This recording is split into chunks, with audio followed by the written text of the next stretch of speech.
మధ్యకాలంలో కొంతమంది తెలంగాణ జాతిపిత అని వాళ్ళకి వాళ్ళే టైటిల్స్ ఇచ్చేసుకుంటారు.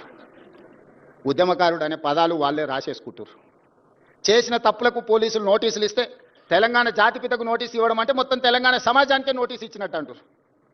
ఒక ఉద్యమకారుడిని ఈ రకంగా మీరు అవమానిస్తారా అంటారు.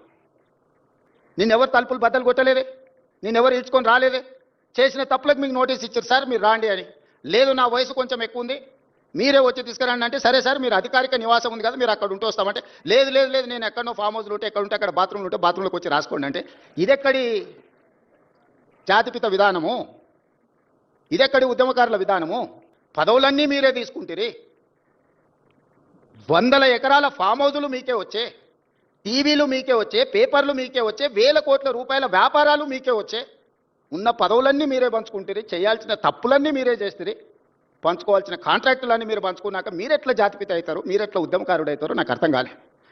ప్రజల తిరస్కరణకు గురైనప్పుడు ప్రజాస్వామిక విలువలను గౌరవించే వాళ్ళు ఎవరైనా ఉంటే నేను చేయగలిగిన ప్రయత్నం చేసినా ఇప్పుడు ప్రజలు తిరస్కరించారు కాబట్టి హుందాగా ప్రజాక్షేత్రంలో నుంచి నేను తప్పుకుంటున్నా అని ముందుకొచ్చి ప్రకటిస్తే కొంతైనా మీ గౌరవం నిలబడుతుంది.